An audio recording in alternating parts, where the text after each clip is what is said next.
संकल्प से उत्पन्न होने वाली संपूर्ण कामनाओं का सर्वथा त्याग करके और मन से ही इंद्रिय समूह को सभी ओर से हटाकर धैर्य युक्त बुद्धि के द्वारा संसार से धीरे धीरे उपराम हो जाए और मन बुद्धि को परमात्म स्वरूप में सम्यक प्रकार से स्थापन करके फिर कुछ भी चिंतन ना करें।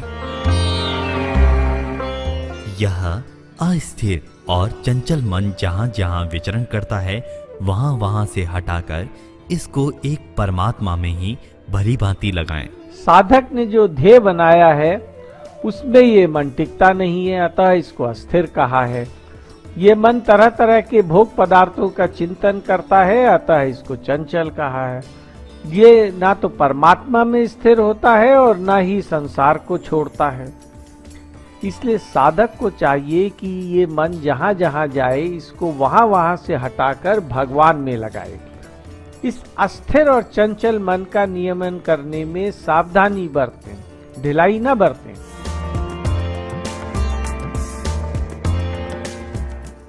जो भक्त सब में मुझे देखता है और मुझ में सबको देखता है, उसके लिए मैं अदृश्य नहीं होता और वह मेरे लिए अदृश्य नहीं होता।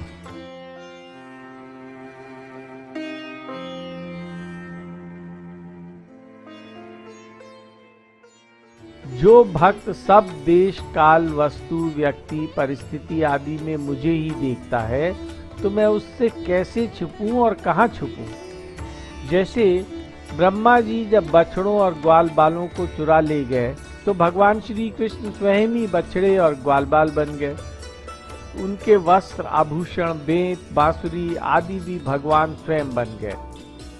यह लीला 1 वर्ष तक चलती रही, पर किसी को इसका पता न चल पाया, दाऊ दादा को भी नहीं। एक दिन दाऊ दादा ने छोटे बछड़ों वाली गायों को भी अपने बड़े बछड़ों को देखकर दूध पिलाने हेतु दौड़ते हुए देखा। इस पर गोपों ने उन गायों को बहुत रोका, क्योंकि वो बड़े बछड़े चरने के लिए कृष्ण के साथ जाया करते थे और उनको अधिक दूध पिला देने का अर्थ था घर में दूध की कमी। किंतु जब गोपों के रोकने पर भी गायें नहीं रुकी तो उन गोपों को बहुत गुस्सा आया। परंतु जब उन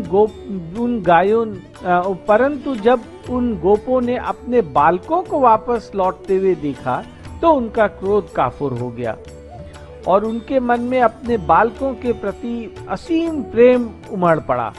वे बालकों को हृदय से लगाने लगे, उनका माथा सूंघने लगे। दाऊ दादा इस सब को देखकर चकित रह गए। क्या बात है ऐसी? फिर जब उन्होंने ध्यान लगाकर देखा तो पाया कि उन्हें बड़े बछड़े और ग्वाल बालकों के रूप में श्री कृष्ण ही दिखाई दिए। तो अब ऐसा भक्त जो भगवान को सब जगह देखे, उससे भगवान कैसे छिपे? जब भक्त भगवान को सब जगह देखता है तो भगवान भी भक्त को सब जगह देखते हैं। इसलिए भगवान के लिए भक्त कभी अदृश्य नहीं होता।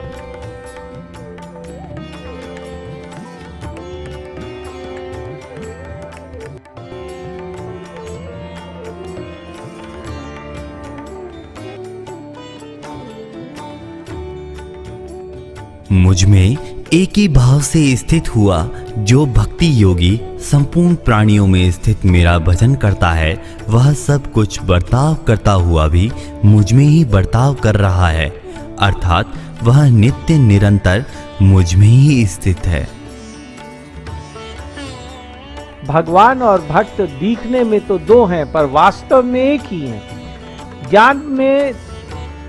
ज्ञान में तो दो होकर एक होते हैं, पर भक्ति में प्रेम का आदान प्रदान करने के लिए एक होकर दो हो जाते हैं, जैसे श्री कृष्ण और राधा।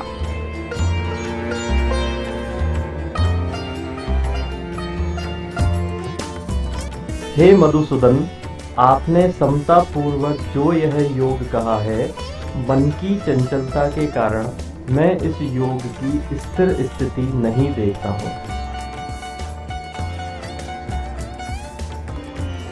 कारण कि हे कृष्ण, मन बड़ा ही चंचल, प्रमथनशील, दृढ़ और बलवान है। इसको इसको रोकना मैं आकाश में स्थित वायु की तरह अत्यंत कठिन मानता हूँ।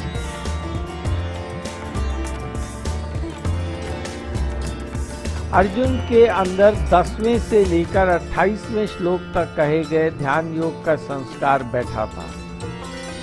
अतः उन्होंने आत्मज्ञान और परमात्म ज्ञान के ना होने में मन की चंचलता को हेतु मान लिया। उनकी दृष्टि भगवान के द्वारा कही हुई भक्ति की तरफ गई नहीं। भगवान ने 31वें श्लोक में स्पष्ट रूप से भक्ति के बारे में कहा है, परंतु अर्जुन की दृष्टि उस तरफ गई नहीं, प्रत्युत उनकी दृष्टि तो मन की चंचलता की ओर ही गई।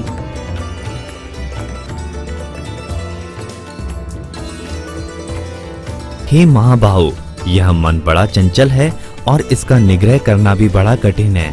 यह तुम्हारा कहना बिल्कुल ठीक है, परंतु हे कुंती नंदन, अभ्यास और वैराग्य के द्वारा इसका निग्रह किया जाता है।